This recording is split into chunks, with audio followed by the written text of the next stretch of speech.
Loves. Happy Friday. It is June 27th, 2025. Honey, okay? It's 10:02 a.m. where I am. Y'all, I don't even remember when I got off the live on our last writing session, but it was just some hours ago, okay? I went and after that last live, I went, took a nap, and now I'm up again, ready to get back started. I'm making great progress on the book, on editing, and just enhancing the book a bit more. I told y'all last time, I was like, I'm done, but I'm not done. You know what I mean? A writer knows. Like other writers know what I mean. I'm done, but I wasn't done. So now I'm getting to the done part. Okay. So we're steady making progress as usual. Hold on, sorry, y'all. Welcome to Writing Sessions with Delores, the pastor's daughter. So, as usual, go ahead and put in the chat, what are you creating? Let me know, honey, so I can be your accountability partner. We can hold each other accountable. We can send each other encouragement. That's what these writing sessions are for. Just to let you know that you have to stick with it. You have to really, I should have a more intentional writing schedule.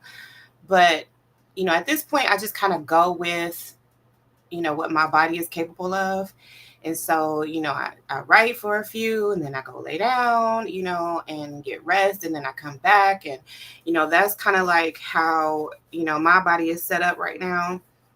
But, for you, it may be different. So if you have an intentional writing schedule, then, you can come back to this video and all of the other videos in this, in the writing series and, write and, listen to the video whenever your writing schedule is, so just, tweak it to match your schedule. But my schedule, honey, is just all over the place. Okay. So let me know what you're creating. Let me know what you are working on. Okay. Oh, wait, I put that backwards. What are you working on? Okay, so you go ahead and put that in the chat. As usual, as you come in, like the video, share the video with someone who you know is working on a book, and let them know, hey, these sessions are really good. Before I started my own sessions, I tuned into other people's writing sessions, because I just found them to be so enriching and encouraging. And it's almost like, hey, we're just all working together here, working to create something great, put something great out into the world. And this is a great way for us to encourage one another and to have a shared writing space. So yeah, y'all share with someone who you know is working on a book.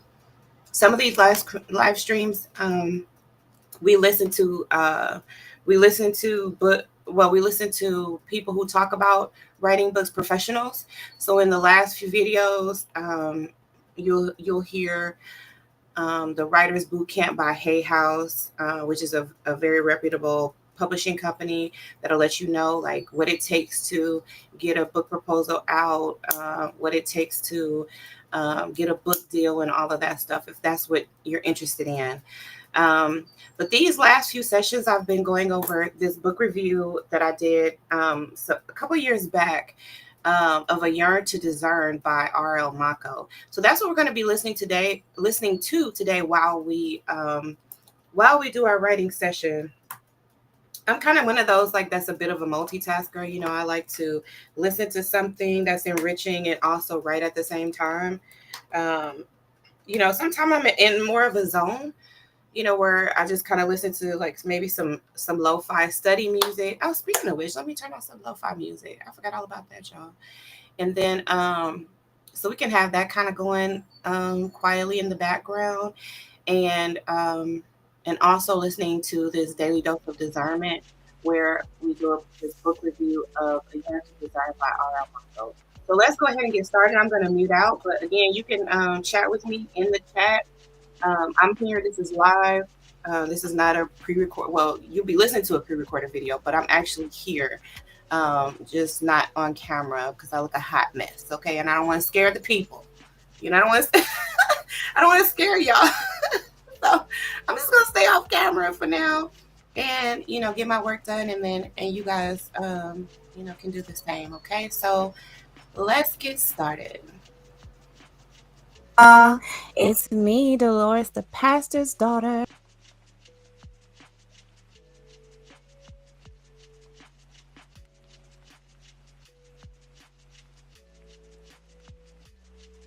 Okay, hold on. I don't know what that's about.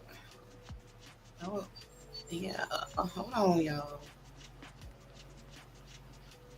I probably need to actually reboot my computer. I've had it turned on for a while without cutting it off because I've been in the middle of my edits.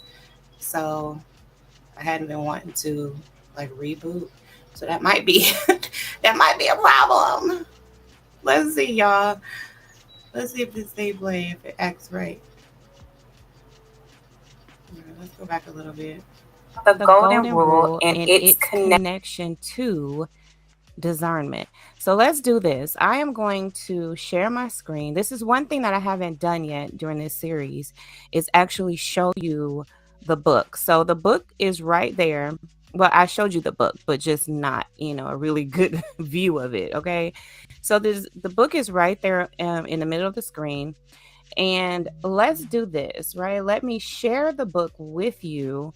And that way you all can look on with me as we read the book. Now I'm going to show you all the my Kindle version of it. Okay. So my Kindle version has some of my highlights in there that I've made through Kindle. So this is why I really recommend that, people get Kindle, because you can go in and make your highlights. You can also do a notes section. Let me show you this here. So this is the notes section. These are all the highlights that I've made. And then here I can make additional notes. Okay, why did I highlight this section maybe? Or I can add additional thoughts here. So that's why Kindle is really, really good about that. Keeps you from using paper. But again, if you are someone who likes to write it all down, I'm definitely that type of person, but I go through and I highlight and then I go through and write it down. Okay. So I do both because that's how I learn best, You guys, I used to actually teach academic success skills in college.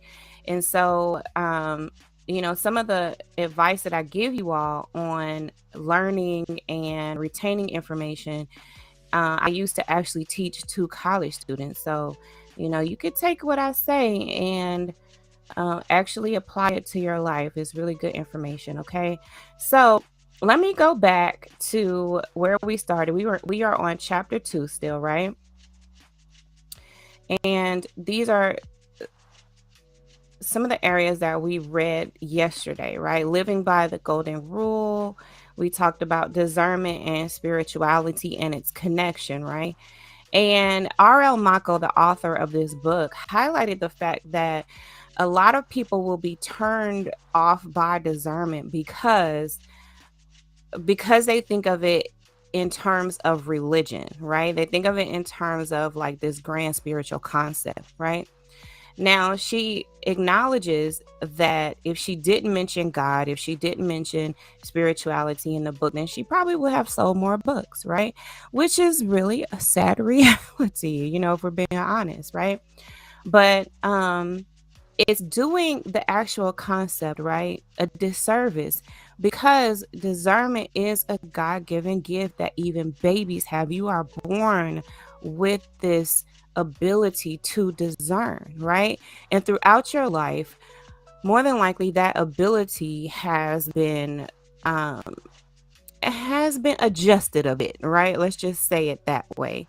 And it could be adjusted based on your own personality that has come forward, or your characteristics, maybe the way you were raised and the people that you were around, and your ability to discern was affected, right? So that could be a good thing or a bad thing, right? But she highlights that, over time, that ability is adjusted a bit. But if you think about it in terms of, okay, this is something that I was born with. It's not some gift that only a few people have gotten, but I don't have it. You have it. Like, you totally have this gift, just like I have the gift, just like the next person has the gift, right? But it's a matter of activating it, right? And really understanding what it is and really building a foundation and really just working on it, right? And so this is what we have here, right? Let's take a look at this verse highlight here. Discernment is a gift from God. It is a gift given to all of us, not a chosen few. Unfortunately, many of us fail to take advantage of this gift, and therein lies the problem. And in a previous chapter, we talked about this ability to discern is really based on a person's individual ability. Now, we know that there are some things that may come into play, right? Like, let's say, mental disabilities or things like that that may affect one's ability to discern. But absent of any of those issues, there is really no other barrier besides external barriers and internal barriers, which you have control over. Once you learn what discernment is and how it can benefit your life, then you work on all of those external factors that may impact it in a negative way, and the internal factors that you have that impact your ability to discern in a negative way. And you work on that, right?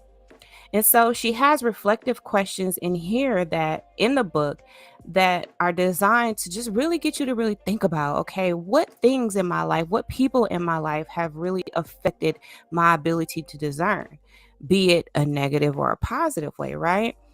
And just taking into account all of those things and really being honest about your answers will give you kind of a, you know how I was trying to explain to you guys before, it just gives you kind of like, how when you're in a mall or you're looking for directions somewhere, right?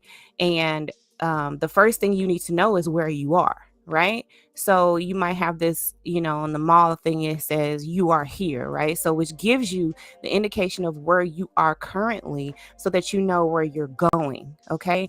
And that's the same concept that I want you to think of when we are answering the questions about our current state, right, of discerning.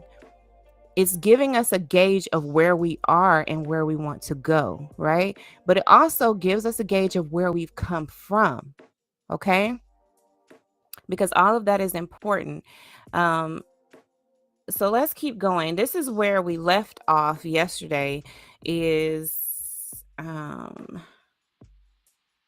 this is where we left off. Hold on, you guys. Let me go back to the page. Remember we talked about the golden rule, right? Which simply says that every human being is deserving of respect and dignity, right? And the common denominator that we all have here is that we are all human beings.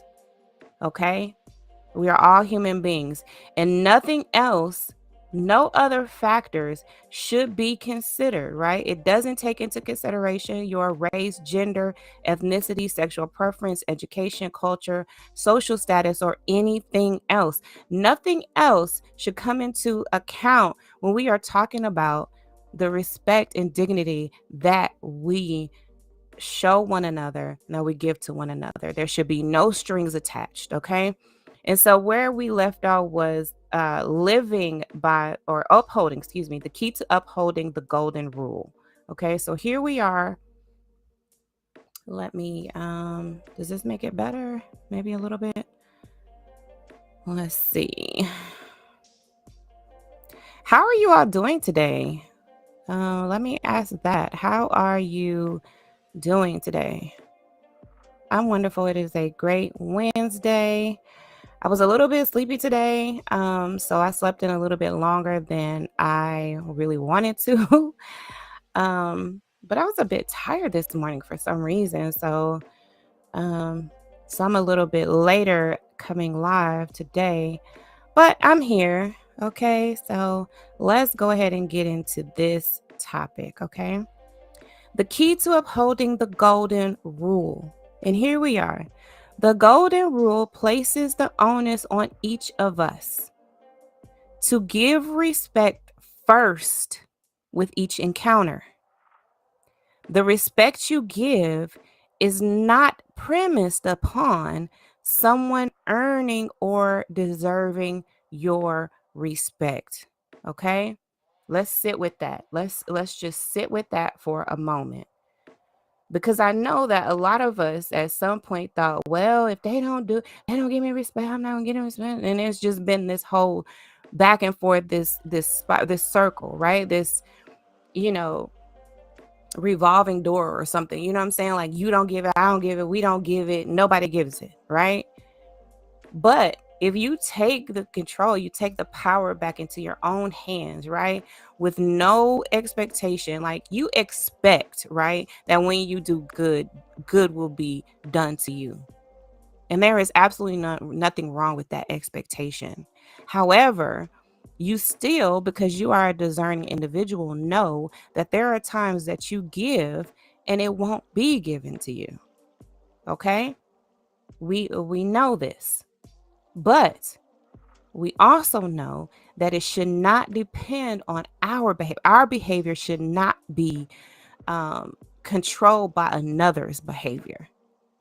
And if we are saying that we won't give respect because it hasn't been given to us, then we are indeed allowing another person's behavior and actions to control our own. But if this is the standard, the moral principle that you live by, then that should not be affected by another person's behavior, nor should another person be able to control the fact that that is your standard. Okay? So at the bottom of the screen, you see that there's just a quick copyright disclaimer, because I am showing another author's book here, okay? A book that I purchased, but you all didn't purchase it, okay? So I just want to make sure that I am giving proper respect and due to this author, okay? R.L. Mako. So let's keep going. Here is why you should follow the golden rule, okay? Here's why. The most important aspect of the golden rule, and the one aspect of the rule that most people do not comprehend, is the fact that your implementation of this rule requires that you give respect to everyone, because you want everyone to treat you with respect, right? That's really just the simplest concept of this, right? And that's the one thing that a lot of people don't realize. It's like, look, I simply give it because I want to receive it, okay? In other words, the rule places the onus on you to be proactive and approach each person you encounter with respect. Why? Because that is how you would want others to approach you. Does that make sense? Okay? The giving of respect is not dependent upon the other person showing respect towards you first. Rather, the respect you give is solely dependent upon your expectation of being treated with respect. Your, okay, she put it in all caps, your expectation, not anyone else's expectation or perception of you. It doesn't even matter. It doesn't even matter what the other person is doing, saying, feeling, how they perceive me, what they feel about me, how they view me. It doesn't matter, because my standard is my standard, right? My foundation, my moral compass is my moral compass, and you don't control that. It is simply because you are a human being, and I expect to be treated with respect. And even if I don't get what I expected, what I have given, that still does not control me. Now, that does mean that I'm going to get out of your presence, okay? Okay, listen, I am going to get out of your presence, because I will not be around people who do not respect me. But again, that has absolutely nothing to do with my own personal standard, which means that each of us has the ability to create our own personal standard, right? Our own foundation, our own moral compass of how we will behave and how we will treat other people. And guess what? No factors other than the fact that this is a human being should even matter. Make sense? Let's continue. The rule, however, does not guarantee that your expectation will be fulfilled with each person you encounter. Okay? Like, you know this. You're a discerning individual. You know this. You know that there are people who will not respect you regardless. So what do? Disrespect them? No. You simply remove yourself from any situation or any individuals that do not treat you with respect and dignity.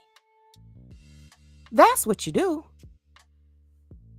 Keep in mind, the rule does not state respect people who respect you or respect people who earn your respect.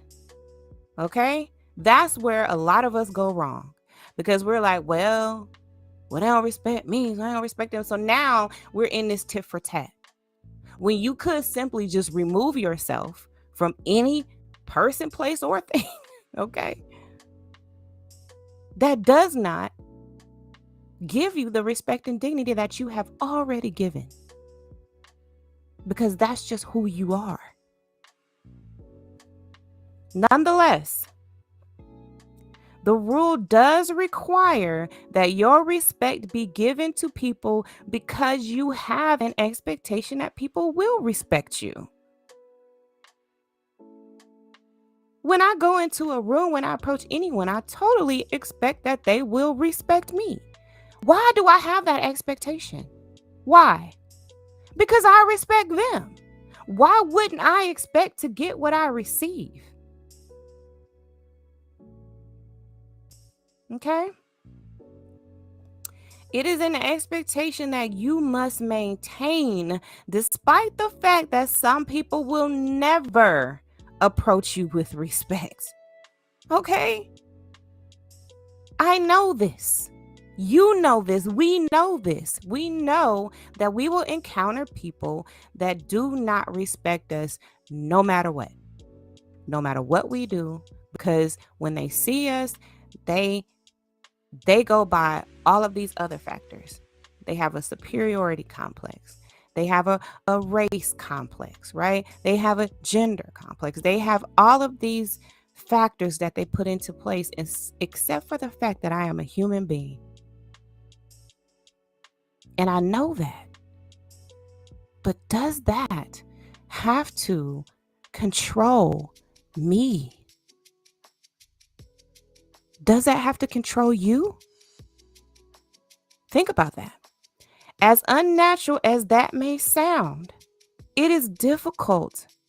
As unnatural as that may sound, and as difficult as it may be to implement, this is necessary, because by acting in this manner, the rule allows you to be in control. See, look, this is what I just got to telling y'all. The rule allows you to be in control of your emotions and in control of each situation you encounter. Because guess what? Guess what nobody can ever say about me is that I ever disrespected them and I treated them as without dignity. No one can ever say that. So the control still remains with me. I won't reciprocate the lack of respect or dignity that you give to me. No, you simply will not enjoy my presence. You simply will not have access to me. Okay? Furthermore, Your offerings of respect will not be dependent upon another person's mood. Okay. How many times? How many times we've encountered that person in a mood, you know, bias, prejudice, or negativity that may that they may bring to you. It doesn't even matter. They could be having a bad day. But I will not match their disrespect with more disrespect. Okay? Instead, you will give respect proactively. Because as an enlightened person, okay, you will continue to expect to receive respect. And even if you do not receive it from someone, you will not respond in kind because you will not succumb to someone else's behavior and disposition in life. You will not be controlled by another person's look. You won't be controlled by another person's mood, by their bias, by their prejudice, by their negativity. They're in a mood today, so now I'm in a mood today. They're negative today, so now I'm negative. They're biased, so now I'm biased and I'm prejudiced because they're prejudiced. No, because their behavior does not control mine. Guess what? Because I'm an enlightened person. And because I'm an enlightened person, because you are an enlightened person, you will continue to expect to receive respect. And even if you do not receive it from someone, you will not respond in kind because you will not succumb, okay, to someone else's behavior and disposition in life. You do not dictate my standard. You do not dictate my moral compass. You do not dictate my behavior, right? Now, if you choose to not give me the respect that I give you, the dignity that I give you, I will not respond in kind. You will simply not enjoy my presence.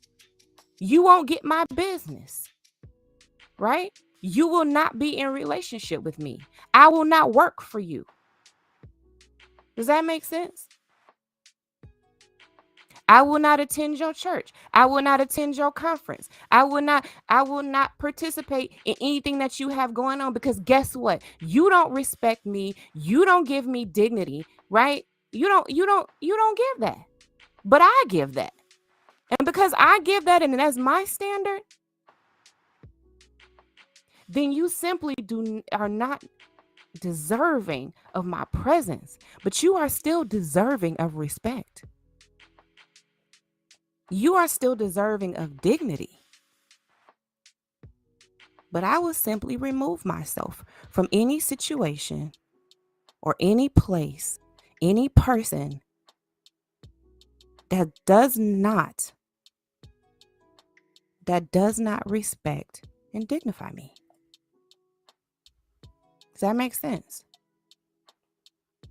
Remember, you are a discerner. Okay? You're a discerner. So you already know. Nothing is catching you by surprise here, right? Like you've lived life long enough to know that you are going to encounter people that no matter what you do, say, or look like, or whatever, that they still will not treat you with respect. You know that there will be times where people are in a mood, something's happened. Now, we've come into contact with this type of stuff with COVID, right? Wasn't there a lot of disrespect, right, going on because people looked at a certain demographic of the population as infected, right? Think about how that happened during the pandemic. Think about that. Think about how that happened when with politics. Okay? Think about that. Think about how people had their bias, their moods, their prejudice, their negativity, all of that stuff during that time where people were at conflict because they did not believe the same, or they didn't vote the same, or they didn't take the jab, or they did take the jab, or, and all of those things came into play. But how does that validate your lack of respect and dignity for me because I had a different choice? I'm a human being. You're a human being. And you are simply deserving of respect and dignity because of that. And that's it.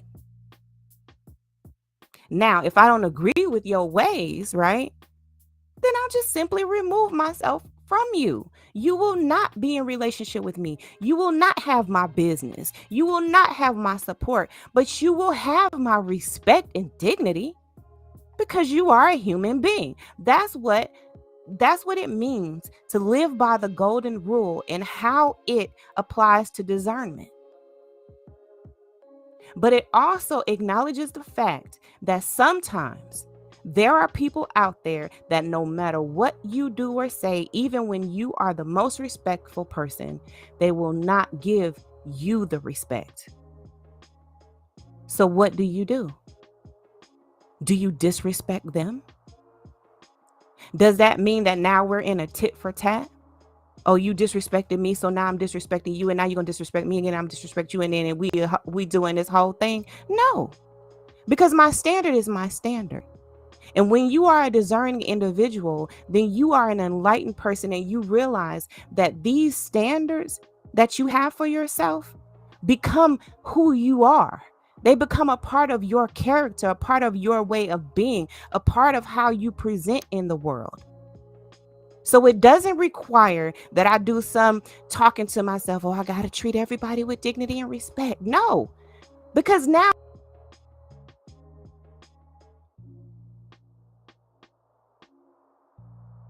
this for looks like I might be having some connection issues, you guys. Let me know if you can still hear me. Therefore, you will continue to conduct yourself in a respectful manner until you are able to remove and disengage. I just told y'all that. Remove yourself, disengage from the person acting disrespectfully towards you. Why should a person enjoy your presence? Why should you still give that business your money when you know that they don't respect you? Why? See, some of us, right, we don't necessarily reciprocate the disrespect that we get, but sometimes we still continue to support people and places that do not respect us. So therefore, you have disrespected yourself. Because not only have you allowed that disrespect to happen without removing yourself and disengaging yourself, but you have still decided to support. You have still decided to sleep with that man. You still decided to be in relationship with that woman. Does that make sense? Disengage and remove yourself from any person acting disrespectfully towards you.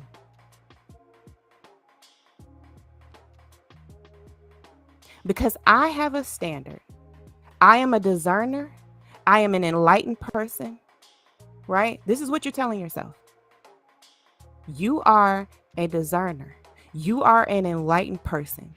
You are a respectful and dignified person. And you treat people with respect and dignity. And if you receive anything less than what you give, then you remove yourself and you disengage. Okay, let's continue. Because if you dispense with the rule during an encounter and you withhold respect due to the lack of respect or outright disrespect displayed by another person towards you, you have given that person control over you during that encounter.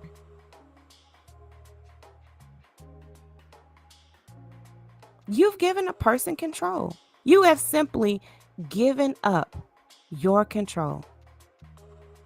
And now your response will include an emotional element that may change the course of the encounter and possibly your life. How many times have we seen this happen in relationships? How many times? You do a tit for tat and you end up dead. Think about it. Look, she's even saying, think about it. Okay. Think about it. Because you disrespected me, I'm going to disrespect you.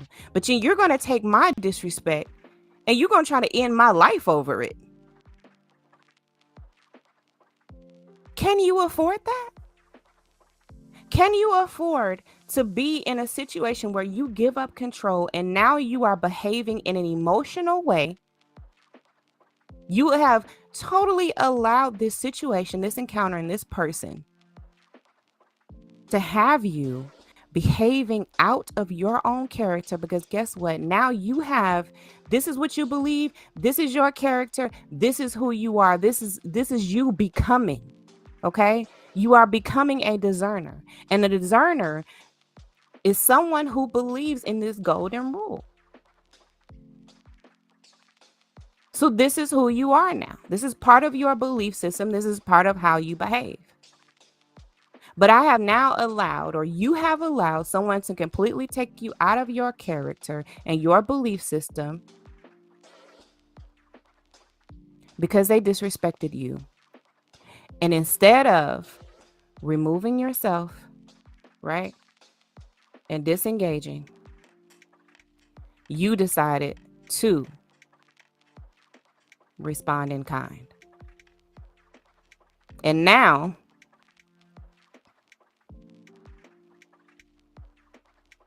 you completely changed the course of the encounter and possibly your life.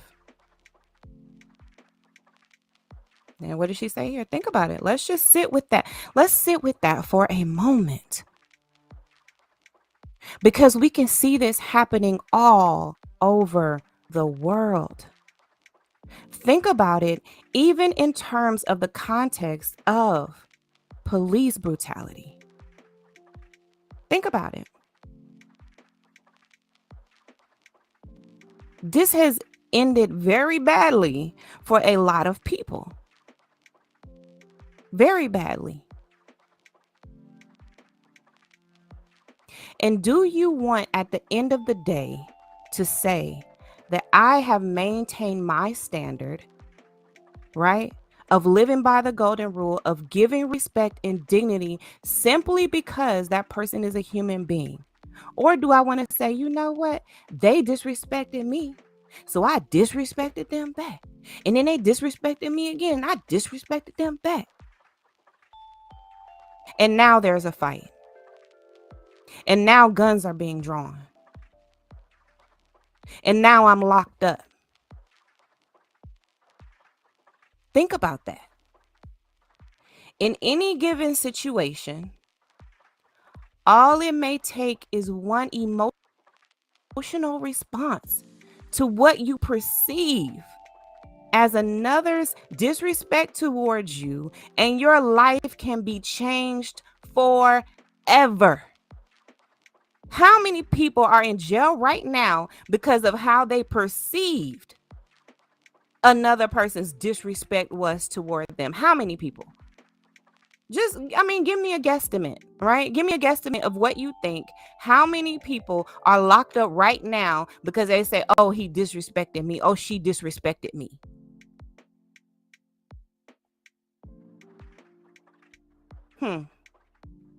If you dispense with the rule and place your emotions in charge A life-altering change is a distinct possibility you may face. And in today's time, oh, you will face it. Oh, you will. Oh, that policeman, he disrespected me. So I disrespected him back.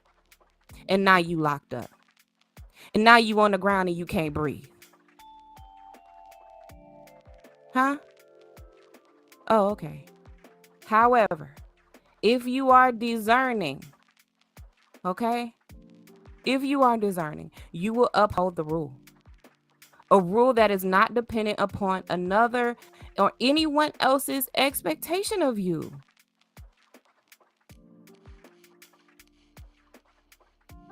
On anyone except you. You in all caps. If you uphold the rule, a rule that is not dependent on anyone except you. You have control of your life. You have control of your emotions. You have control of your decisions. And because you are a discerning, enlightened person, you already know that even when you have this standard and you have this foundation, you have this moral compass about yourself, there are people who don't. And you cannot simply do a tit for tat with these people. You simply need to remove yourself and disengage. The application of the rule does not change with each person you encounter. Okay? It doesn't matter who. It doesn't matter what age. Old, young. It doesn't matter what gender. Male, female. It doesn't matter their sexual orientation. Yeah, they may be an LGBTQIA and they're totally delusional. It doesn't matter. How are they any less deserving of respect and dignity when they are a human being just like you? On the contrary, the application is uniformly applied to everyone. Everyone. And I personally just don't even have the time to be like, okay, well, what this person look like, so let me see him. Am I going to get him respect or what? No. I ain't got that kind of time. I can't be adjusting my morals and my standards depending on who I come in contact with. Like, I'm just am who I am. It just is what it is. You're going to get respect. You're going to get dignity because you're a human being. Now, if you decide that you're not going to reciprocate, then you won't have me in your presence ever again. Ever again. Because you only get one chance to disrespect me. Okay? And yes, that is a standard that you can also have for yourself. You don't have to repeatedly allow a person to disrespect you. And I say allow, but what I really mean is you don't have to allow yourself to be disrespected, right? Because you can't control the other person's behavior. You can only control your own. So you do not have to allow yourself to be disrespected. Okay? Now, the rule requires you to expect to receive respect in return because you've already given it. You're giving it because that's who you are. In order to do that, you must be hopeful that your encounters with people will be respectful. Anytime that I approach a person, anytime that you approach a person, right? Anytime that you encounter a person, you simply are expecting to receive what you give, right? Like I go to a restaurant. I'm not snapping my fingers and acting all entitled and yelling at the hostess and the waiters and the waitresses. So I don't expect them to throw my plate on the table. right? It's just like I just expect for them to place my food down and I expect them to serve me, right? And they expect to be compensated with a tip that matches, right? But now if I come in there and I'm respectful and I'm nice and I'm simply placing my order just like, I'm respecting and, have dignity for the hostess and the waitress and whatever. And they come in there and throw my plate on the table. Now, what am I going to do? Am I going to throw the plate back? I mean, you know what I'm saying? Like, come on now. But this happens all the time. It happens all the time. So what you gonna do? You gonna throw the you gonna throw the plate back? What, you gonna bust them upside the head with the plate? No. Like I will simply get up and leave. This establishment will not get my business, and I might leave a review letting other people know that this is an establishment that does not have respect or dignity for all of their patrons. Now, I don't know why this person was in a mood. I don't know why they treated me like this. Maybe it's because I'm female. Maybe it's because I'm black. Maybe it's because they were having a bad day. Maybe because they think don't know black people tip them. But what does that have to do with me, though? Right? What does that have to do with my standard? I don't care about your bias. I don't care about your negativity. I don't care that you was having a bad day. And I might even say something like, are you all right? Because I care like that. But that's not required. It's not required for me to inquire about that person, right? But that's just me because I'm just that type, right? But if you're not that type, then that's okay. You just simply remove yourself and disengage. Do not give that business your money. But don't get up and hit the waiters with the plate. Okay? Do not get up and start boxing with the waiters. I mean, come on. But people do it all the time because we simply do not go by this rule. This is not, and as simple as this rule is, why is it one of the hardest things for a lot of us to do? Wow. Keeping hope in the forefront of this rule is crucial. I'm respecting you and I'm dignifying you, and I hope that you treat me the same way. That's what that means. That's what keeping hope in the forefront means. I hope I have a good encounter with these people, But I know it won't be because of me, it won't be because I didn't show dignity and respect towards them. But I hope that they respond in kind, I hope that they show me the same respect and dignity. Make sense?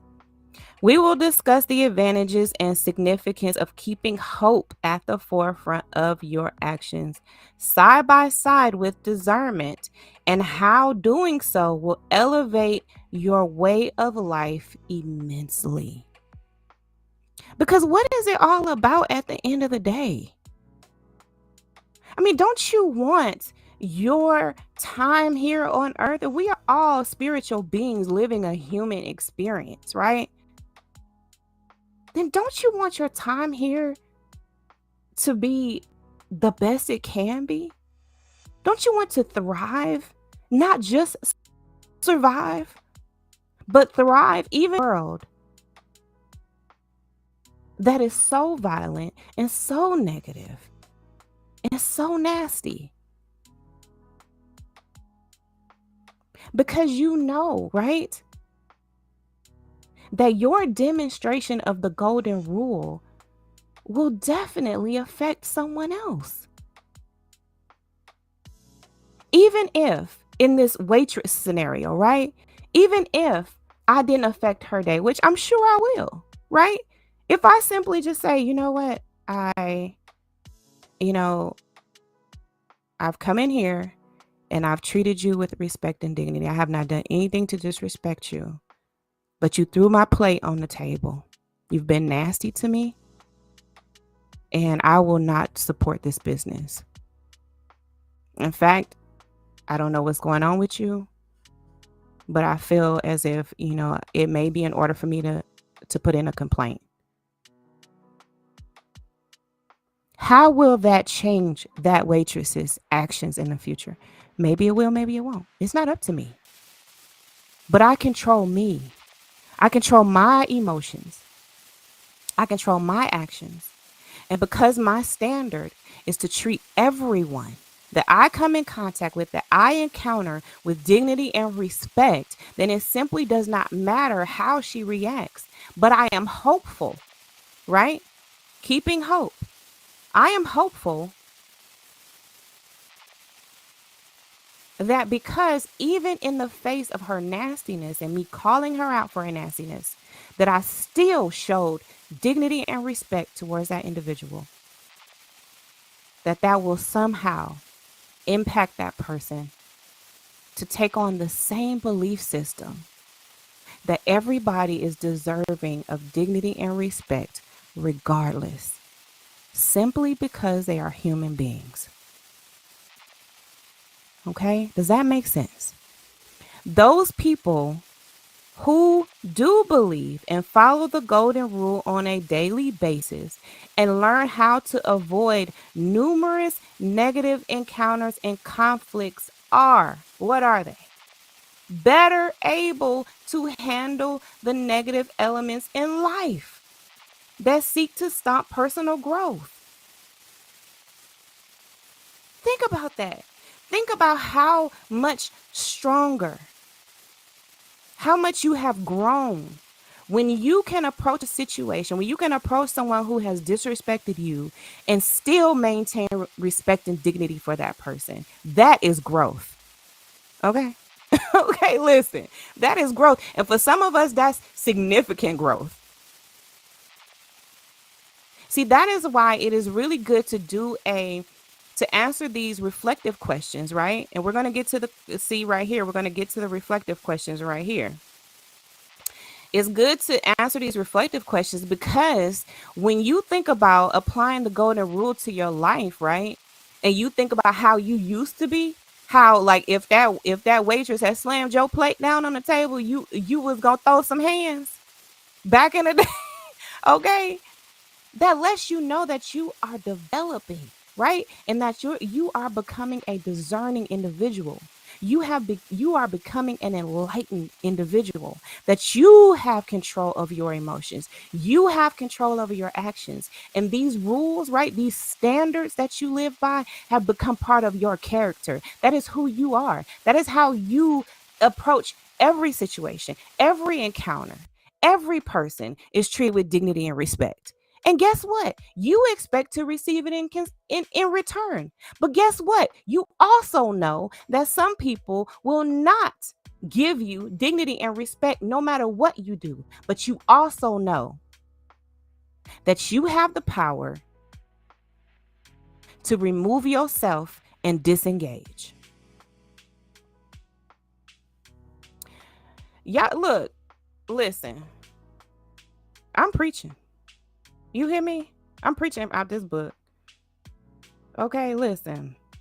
They reap huge benefits, one of which is peace of mind, while staying on a path of purpose and enlightenment. At the end of the day, I can go home. First of all, I can go home, period, right? Because if I responded by slapping the waitress upside the head with that plate, I wouldn't be going home, would I? So that's the first thing. At the end of the day, I can go home. Okay? But then even more than that, at the end of the day, I can go home knowing that my behavior, that my emotions were not controlled by another person who may have been having a bad day, who may have been in a mood, who may have been, just feeling negative, who may have been abused, right? Because we do know, right, that hurt people hurt people. So who's to say that that person wasn't already hurting? And because you responded with dignity and respect, no matter what that person did, you are a contributor to that person's healing. Think about that. Because guess what's going to happen? I'm hopeful of it, right? Because we must maintain hope in this situation. I'm hopeful that when that person goes home, they're going to think about that. Like, man, I was so nasty to that lady that I was waiting on today. But she asked me, how I was doing. Am I all right? And even when I had a bad attitude, she just said, hey, I don't know what's going on, but, I'm just going to remove myself from this situation. You will not be getting my business today. And you may not ever get my business again because you messed up. You may not. You may have messed up for good, Because one thing that we do not have to do is keep giving people chance after chance after chance to disrespect us. You don't have to do that. Remove yourself and disengage. These are the people who will choose to stand on relevant facts when encountering a person who does not believe they are deserving of respect.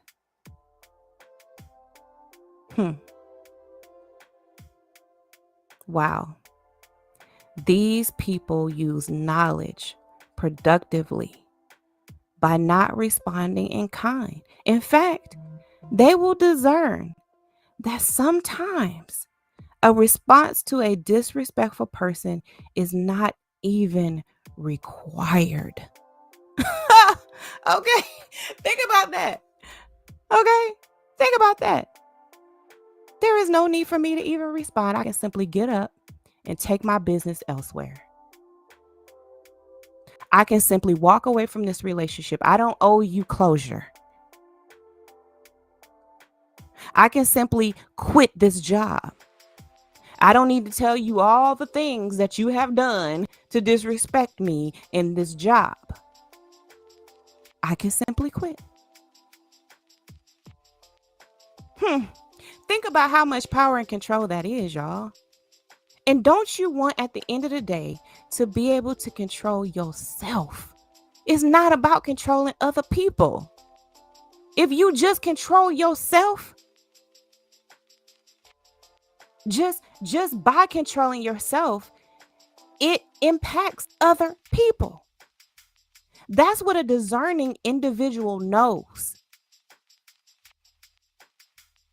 Because when I am out of control, I'm locked up. My husband has to deal with it. He has to come bail me out. My kids are embarrassed. They're like, what's going on with my mom? Now I got bail to pay. So it's taking money out of my household. I'm unhinged. I might be missing time from work. All of these things is a reciprocal effect, right? When you are disrespecting someone or when someone disrespects you and you decide to respond in kind. But guess what? Guess what also is really good news? It's a reciprocal effect when you respect. And when you show someone dignity, that's a reciprocal effect too. Or a ripple effect, rather. That has a ripple effect too. So you choose what ripple you want to give. Do you want to give the ripple of negativity and disrespect? Do you want to do a tit for tat with somebody because you feel like they disrespected you? Or do you want to be like, you know what? I'm just going to simply remove myself and disengage from this foolery, okay? Because I will not be in a place. I will not give you my business. I will not give you my presence. I will not give you my effort. I will not give you my work. Okay, I will not give you my energy because there is a lack of respect here. But I will not lessen my respect, my standard, my character because you don't know how to act. Okay. Their response is one of disengagement instead of escalation. I'm not trying to piss you off. I'm not trying to have you pull no gun on me. I'm not finna engage in this road rage incident, and end up wrecked on the side of the road. No, I'm trying to disengage. I don't want to escalate the situation worse. You're not gonna flick me off and I flick you back off and you beeping and I'm beeping and then you try to cut me off and I'm cut you off back. Next thing you know, somebody's gonna end up dead. But no matter what their response is, your response, if any, now if you decide to respond, because you could simply disengage and remove yourself without even having to respond. But no matter what their response, but no matter what their response is, their response, if any, will be led by their ability to discern. And will keep them on the right track and in control of their actions and emotions. You'll be on the right track here. You don't get no points. At least not from the right people. Not for the right reasons. You don't get no points for doing this tit for tat. I'm disrespecting you because you disrespected me and we just going back and forth. You're not getting no points for that. Not in this world. Not in this day and age. You could get a bullet for that. You can get locked up for that. You can ruin your relationships for that. Is it worth it? Or will you take the discernment route? The golden rule route, right? And just say, you know what? No matter what happens in this situation, no matter what happens in this encounter, I am going to treat the person that is in my presence with dignity and respect.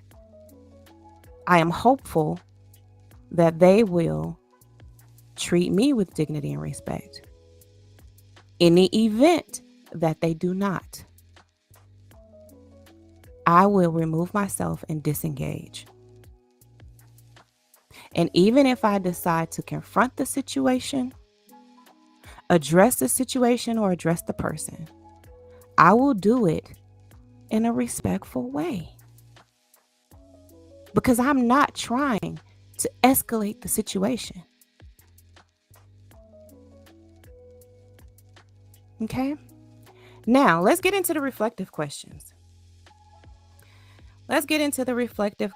Respect and the golden rule. Here are some reflective questions. And I want you all to be really honest about these questions. I mean, like, really give it some thought and answer honestly. As a general rule, do you believe in the following? The golden rule. Why or why not? Do you believe in following the golden rule? Do you believe in following the golden rule? Why or why not? Do you? Do you believe in following the golden rule? Let me know in the chat. Why or why not? Number 2, if you do follow the golden rule, do you automatically apply this rule when you interact with all strangers, like the general public? Yes or no? If you follow the rule, the golden rule, is it automatic? Is it automatic? If your application of this rule is not automatic, okay? Do you give respect to people in general based upon how you believe others treat you first? In other words, is the respect you give to strangers dependent upon the respect or lack thereof that you feel they display towards you? Yes or no? Please elaborate on your basis for giving respect to others. So go deep here. Be honest with yourself. You don't have to be honest with me. You don't have to tell me these answers. I mean, I wish you would, because, it's just great for conversation, right? But be honest with yourself. Let's go to the next question. Is there another principle you follow that influences how you treat others you meet or interact with? It's excluding friends, family, and coworkers, and others you interact with frequently. Okay? So is there a principle that you follow that influence how you treat others you interact with that you don't interact with frequently? Yes or no? If yes, what is the rule or principle you apply when interacting with people in general? What is it? Right?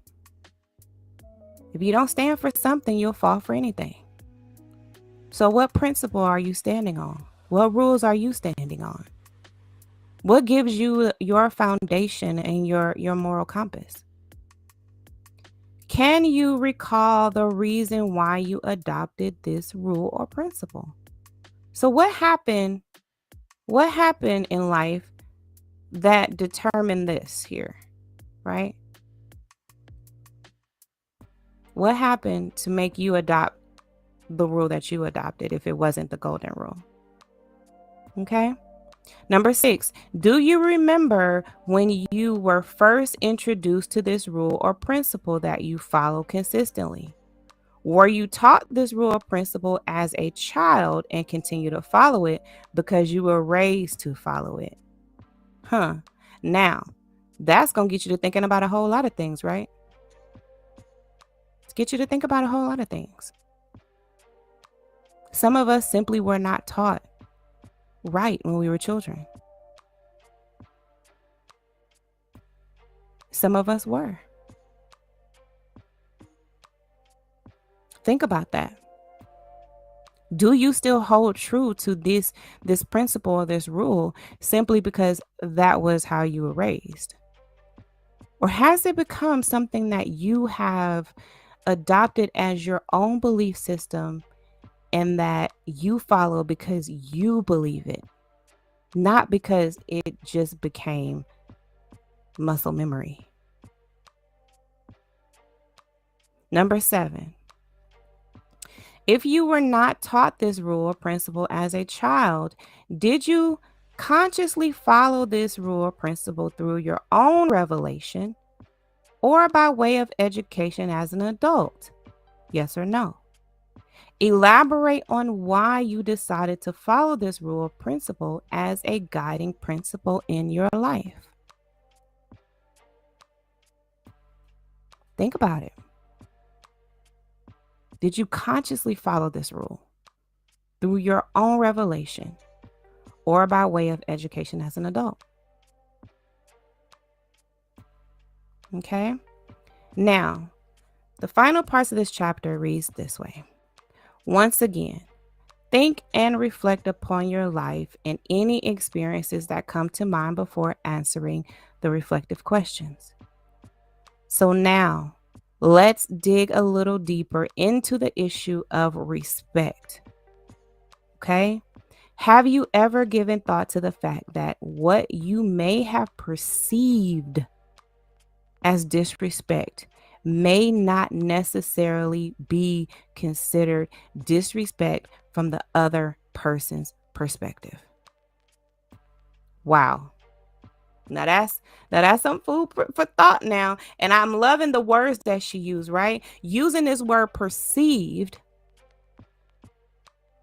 Using the word perceived lets you know. Hold on, let's look it up in a dictionary, right? Because this is also the good thing about this Kindle is that you can look stuff up in a dictionary. But she used this word perceived, I believe, for the reason of letting you know that sometimes what we perceive is not reality. And this is not no gaslighting type of situation. This is critical thinking. This is self-awareness. of being able to analyze the situation and determine if, in fact, we were disrespected, or is it something that we may have feeling like we were disrespected. Okay? Become aware or conscious of something to come to realize or understand. Number 2 definition, become aware of something by the use of one of the senses, especially that of sight. Number 3 is to interpret or look on something, or let me see. Oh, goodness. It just took me all the way out the book, didn't it?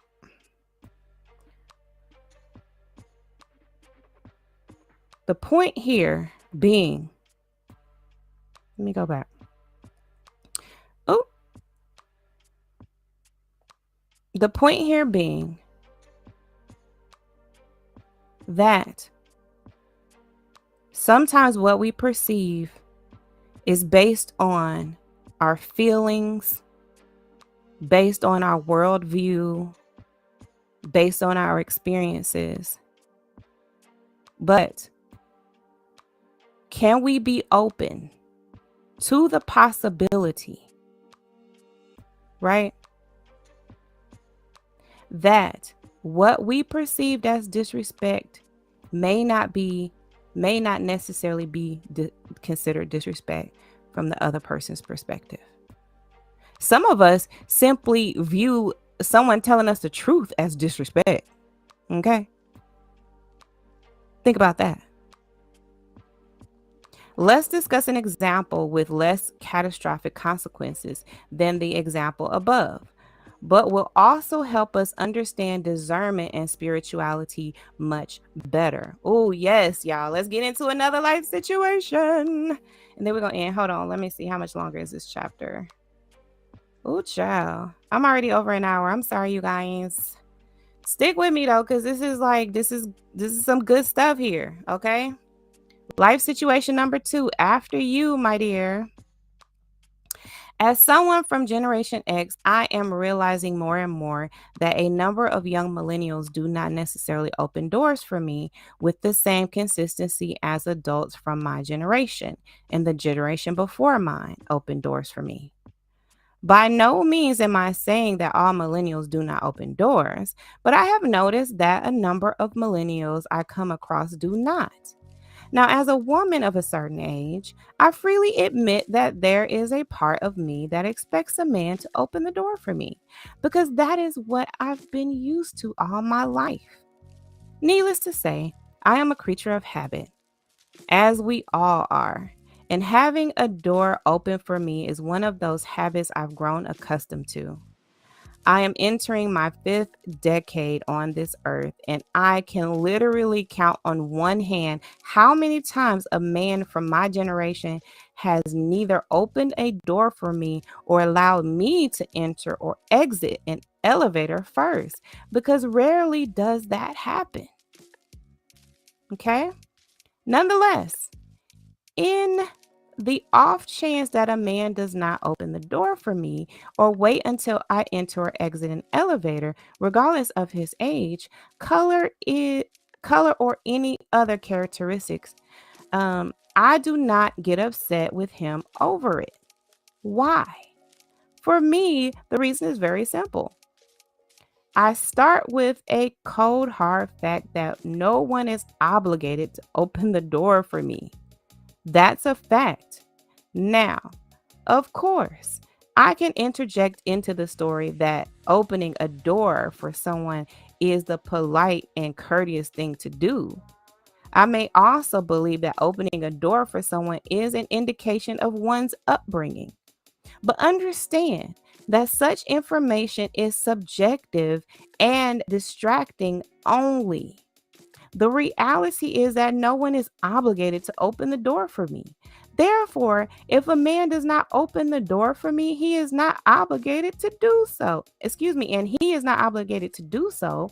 Why would his failure to open the door immediately translates into him being disrespectful towards me, or worse, mean that he cannot stand women or that he somehow has an issue with me personally? Why does it have to be seen as a negative because someone failed to open the door for me? Maybe the person was preoccupied at the moment. Maybe the person was not taught to do that. Or maybe the person tried to open the door for a woman one time and was met with a response that he didn't have to open the door. I have no idea why he didn't open the door for me, and it's not my job to condemn him because he didn't do so. Focusing on what this man failed to do only preoccupies my mind with negative thoughts. In other words, it serves no purpose, and therefore I refuse to allow such thoughts to breathe or take up residence in my head. Okay? Someone failing to open the door for me is not automatically synonymous with someone disrespecting me. Huh. How many times? How many times, y'all, have y'all heard that from a woman? He didn't even open the door for me. Does that automatically mean disrespect? Does it to you? Does it to you? What I do know is that if I later saw the same man directly behind me as I began walking through a door, I would still open the door for him because I will not dispense with my commitment to following the golden rule just because he may not be following the same rule. So if I go through a door and a man doesn't open the door for me, does that mean that when I'm going through the door later on that day that I won't just hold the door for him? When I see him right behind me? Think about it.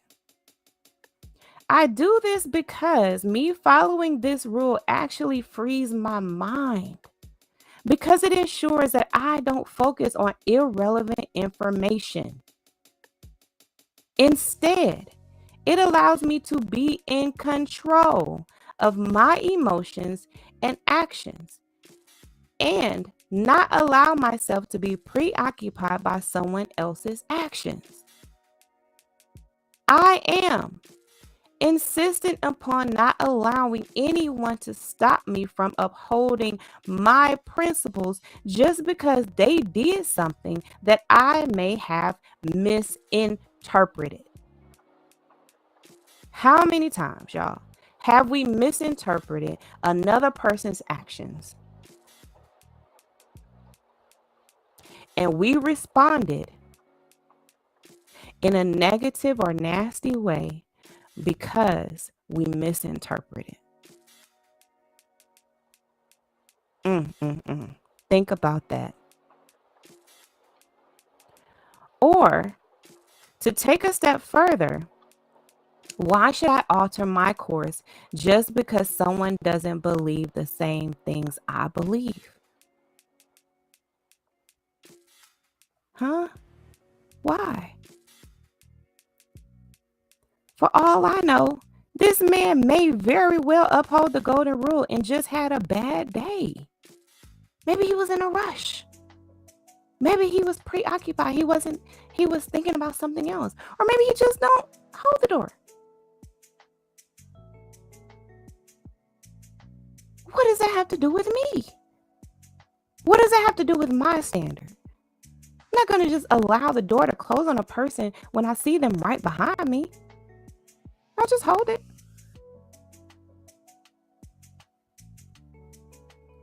And then it could very well change the trajectory of another person's day.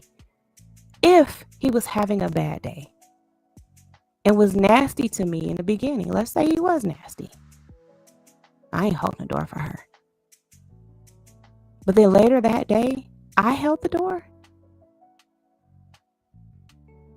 Then how does that change the trajectory of his day? What if he was having a bad day? I held the door, and that is what changed the trajectory. That softened a person's heart Because they're like, wow, I was nasty at the beginning of the day. But this person still chose to uphold their rule, their standard, their principles, their character, their morals, regardless of my behavior. Now, how many times has that happened? Have we been nasty to someone and they were still kind to us? And then we had that revelation that, man, that person's still kind to me. And I was so nasty. And that changes your heart. Here's the thing. We all make choices in life. We can choose to allow the other person's actions to create negative thoughts in our head that distract us from being who we are, and therefore change our focus from some insignificant matters that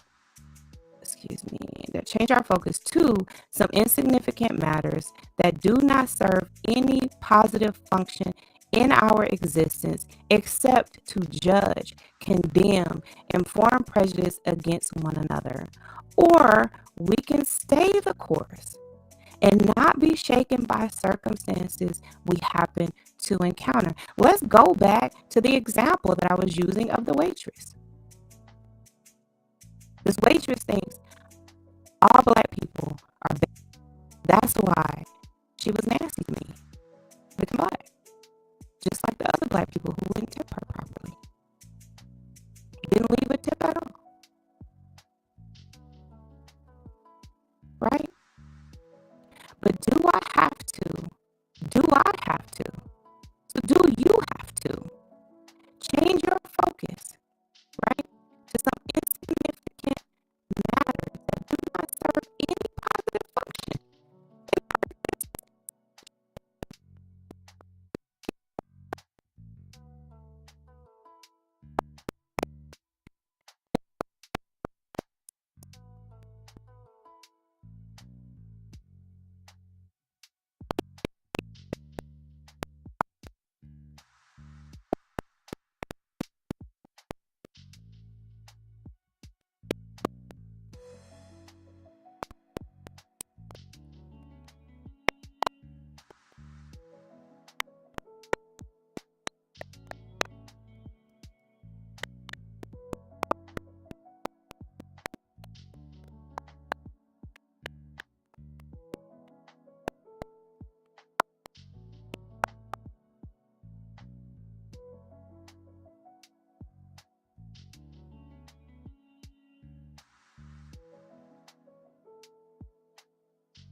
day-to-day interaction, discernment at work, discernment on vacation, right?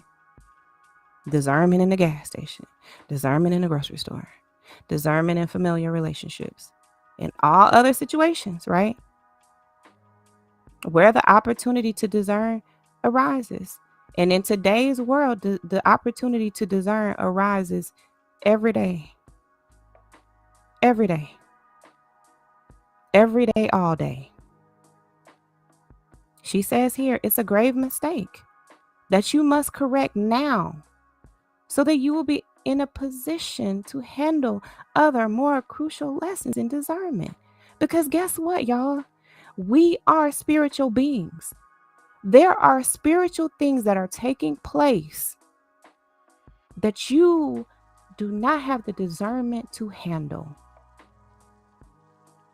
One such thing, right? One such thing. Hold on, y'all. That I have been trying to really talk to y'all about, right? Because I put out this book,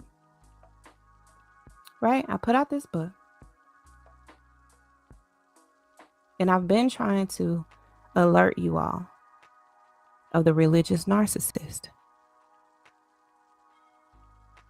But because a lot of us do not have discernment, even on a basic, everyday level, we are not able to discern when we are being spiritually abused.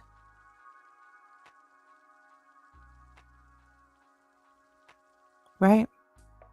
The Religious Narcissist Decoded is an ebook that's available on Amazon, and it's available on my website. It's available on Amazon for $9.99, and it's available on my website for absolutely free. If you go to my website, get an account on my website, then you will have the book absolutely free. But I understand, right? Because I too am a discerning individual, that your ability to grasp the concepts of the religious narcissist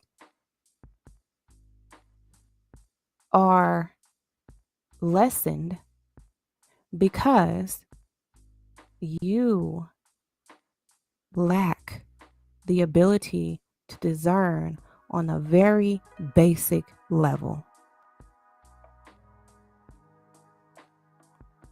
This is a step-by-step guide to discerning the tactics and impact of religious narcissism. It's running rampant in our community. And this is the most dangerous type of narcissist.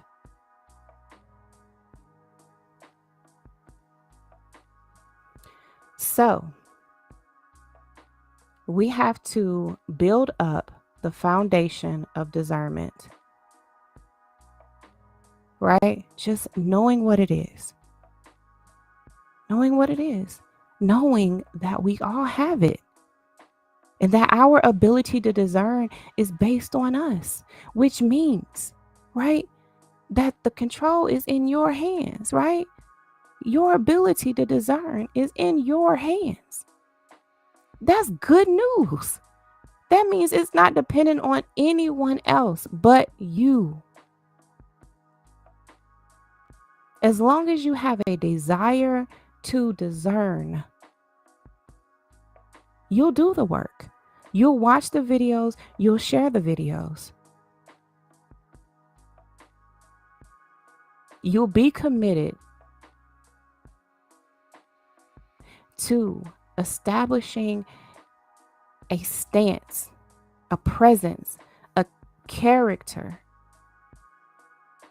that is rooted and grounded in discernment, that is rooted and grounded in the golden rule of treating everyone with dignity and respect, simply because they are human beings. No other qualifications even matter. Okay, y'all?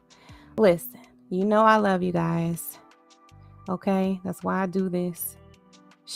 Please share the video, okay? Because this is a type of lesson that needs to reach the masses.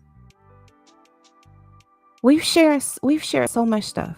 We've shared fight videos. We've shared domestic violence videos, people shooting each other videos, car chases, all kind of stuff. But who's talking about discernment, really? Really? And it is a life skill, a life-saving skill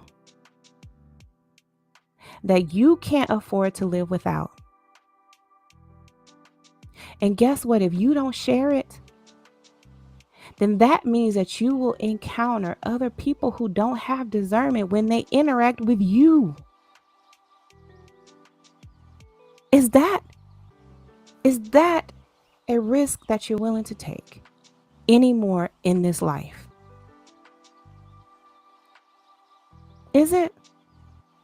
Are you willing to accept the fact that you have access to information that will help people to make better decisions when they interact even with you,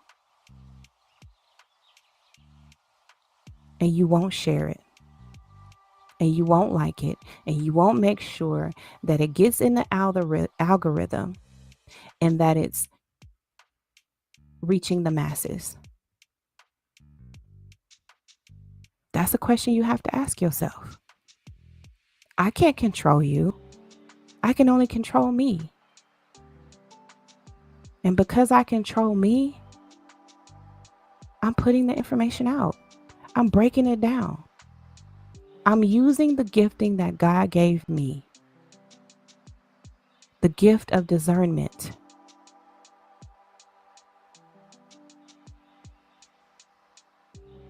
So do your part. Like the video. Share the video with at least one person. And it will change. It will change your world. And eventually, the world. Okay? You are important to me. I need you to survive. I love you guys. Bye-bye for now.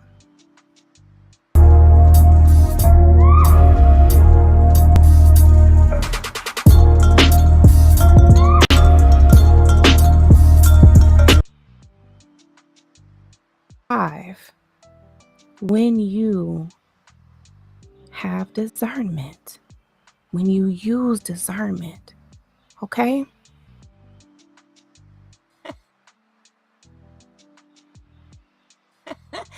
Hey, good morning, good afternoon, good evening, good night, whatever time you have.